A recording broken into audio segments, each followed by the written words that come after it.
Okay, so welcome back, guys. We are looking at skewedness of data as well as looking at some stem and leaf plots. Okay, so firstly, what we're going to talk about is just describing the skewedness of data and how skewed data may look when it's displayed graphically. So if you have a look up here, I've got an image. Now that shows three types of skewedness. Now the obvious one is just that symmetrical, which is the one here. That's where the data is like pretty even, like you can kind of see it makes a nice even spread. Okay, then we've got after that, we've got negatively skewed, and that is where most of our data, okay, as you can see here, negatively skewed, most of the data is away from the x-axis, from the y-axis, sorry. So you've got your y-axis here, and then running along the bottom is the x-axis, and most of our data is away from it. And we've got our positively skewed, and that's where a large of the data, so this one here, positively skewed, a lot of the data is towards the y-axis.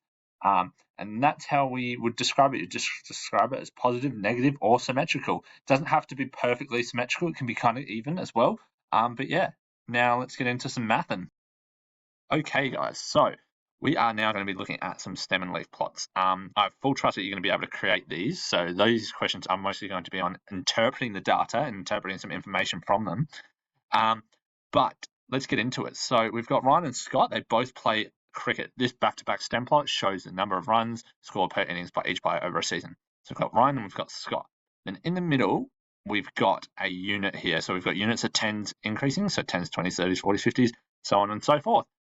And then on the right and left of each one, so the actual stems, okay, what we would say these are their individual scores, okay? So, here we've got 1 and a 3, like it says down the scale here, that's 13. So every time they went out to bat, what did they score? And if, say, someone's to get, I don't know, a 54, we would write a 5 and a 4. That's how we would do that.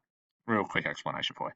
Important thing, though, when you are creating a stem and leaf plot, is that you include the scale, just so it shows the person, looking at your work, hey, how do I interpret this data just from the get-go? Pictures are not compulsory. Don't need to draw a picture. Okay, so first thing that we're going to do is find Ryan's worst score. So we go over to Ryan's score. We see 0 because that would be like, in the ones, and then 0. So you got a duck, a golden duck. Sucks to be Ryan that day.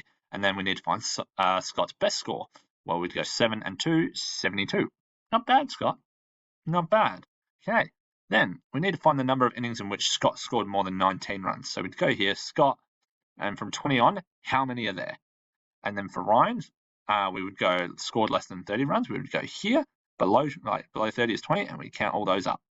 Describe the shape of each data set. And you might look at this and thinking, that's a bit of a tricky one. How do we get that?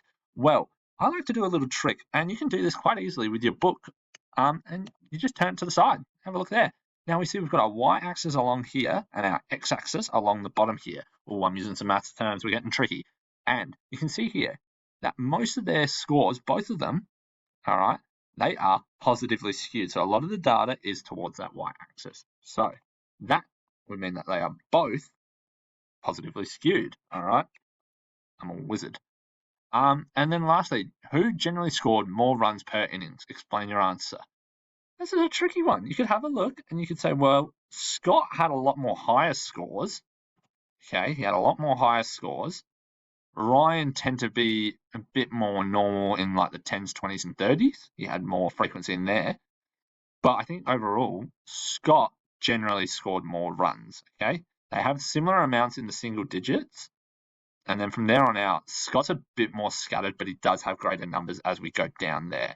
So I would say Scott is the better cricketer out of Scott v. Ryan, the great cricket debate. Move over Michael Jordan and LeBron James. Okay, and that is how we interpret some data from stem and leaf plots or back-to-back stem plots. So make sure you smash that subscribe button because it's ever so important to make sure we understand how statistics work for our exam.